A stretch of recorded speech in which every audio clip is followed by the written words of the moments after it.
आहे की नाही सांगा? भस्म आहे, रुद्राक्ष आहे, मंत्र आहे, तुम्हाला देव आहे. हे अष्टावरण असताना सुद्धा हे बाजूला सारून गुरुमाऊलीचा कृपा आशीर्वाद कोण कोण घेतलेले आहे ते सगळ्यांना मी बोलू लागलो. उपदेश कोणाच्या कानात पडलेले आहे त्याने कान खोल करके सुनना. कान उघड ठेवून ऐकून घ्या. आजपासून या गंगाधरांच्या साक्षीने, गंगाधर जवळ आहे तिथं, हे गंगाधर हे बी आहे साक्षीने, तर तुम्हाला आजपासून ते निष्ठा बाळगायचा आहे. कट्टीदा लिंगव बिट्टू ಬೆಟ್ಟದ ಲಿಂಗಕ್ಕೆ ಹೋಗಿ ಹೊಟ್ಟಿ ಅಡಿಯಾಗಿ ಬೀಳೋರ ಹೊಟ್ಟಿ ಮೂರರ ಕಂಡರೆ. तुम्हाला गुरु असताना गुरुसाठी भटकायचं कशाला? तुमच्या गळ्यात लिंग असताना देवासाठी भटकायचं कशाला? तुमच्या जवळ तीर्थ असताना सुद्धा तीर्थ क्षेत्रासाठी भटकायचं कशाला? कशाला भटकायचं? आता मी येत होतो, शिवा मला म्हटलंय आपा आम्ही प्रयागराजला गेलो होतो की नाही? हो गेलो होतो.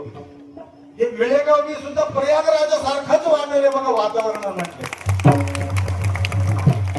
कुठं कुठं जनरेटर, कुठं कुठं लाईट, कुठं कुठं काय पत्ताच नाही सगळं. एवढा भारीच व्यवस्था. आणि आज आम्ही आलो म्हणून इथं सुंदर वातावरण बी देव सुविधा दिलेली आहे. आता वादळ नाही पाऊस नाही. काल रात्री 2 वाजता मी बाहेर झोपलेले, आत जाऊन झोपलो, तेवढं वादळ सुटला होता. म्हणून देव गळ्यात असताना देवासाठी भटकायचं नाही. बघण्यासाठी जावा, काशीला बघण्यासाठी जावा, केदारला बघण्यासाठी जावा, देवासाठी जाऊ नका. लक्षात आलं का? गेलं तर काय म्हटलं? गुरुसाठी सुद्धा भटकायचं नाही. तुम्हाला गुरुवर्य भरपूर आहे, अवती भोवती सगळीकडे गुरुमाऊली झालेले आजकाल. लक्षात आलं का? ज्यांच्या गळ्यात लिंग आहे गुरुचा त्यांच्याच पाय पडायचा, दुसरा कोणाचा पाय पडायचं. उलट तुम्हाला पाप लागते.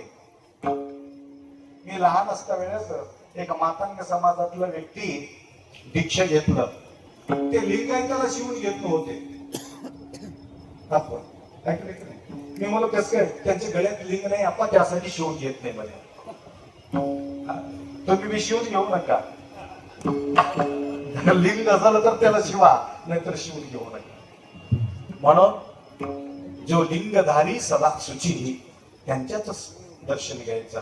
आणि जेवढे या काय म्हणतात, याला सोडून, या लिंगाला सोडून बाजूला ठेवून आणि कुठंतरी पुरलेल्या लिंगाला जाऊन आडवा पडत असेल, साष्टांग दंडवत टाकत असेल.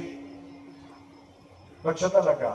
लिंगधारी नसलेले व्यक्तीचा पाय पडत, आई असलं तरी सुद्धा त्याच्या पायी पडू नका. लिंग नसेल तर तुम्हाला सांगतो, आज आईच्या गळ्यात लिंग बांधूनच ते आईचा पायी पडा. मग या लोकांना अक्कल येईल, आई लोकांना सुद्धा. म्हणून हे संस्कार निर्माण होणं जरुरी आहे. आप्पा एवढा मरमर करून आयुष्यभर आपल्या समाजासाठी भटकून हिंडून एक दिवस विश्रांती न घेता एवढं तळमळ करून तुम्हाला मार्गदर्शन त्यांनी केलेले आहे. म्हणून ते म्हणतात, हे सोडून इकडे जाऊन आडवा पडत असेल. काय म्हटले माहितीये का? मी म्हटलं नाही माया ऐका इथं, मी हे बोलत नाही, अंबिगर चौडय्या बोलतो. काय म्हणतो? डाव्या पायातील चप्पल घेऊन. कोणती? डाव्या पायातील. मी म्हटलं डाव्या पायातलं कसं काय? ते मजबूत राहते थोडं. उजव्या पायातला थोडं झिजलेली असते, जास्त प्रेशर पडत नाही ना ह्या डाव्या पायाला. उजव्या पायाचा प्रेशर जास्त पडते. त्या पायातला चप्पल घेऊन कोणाला?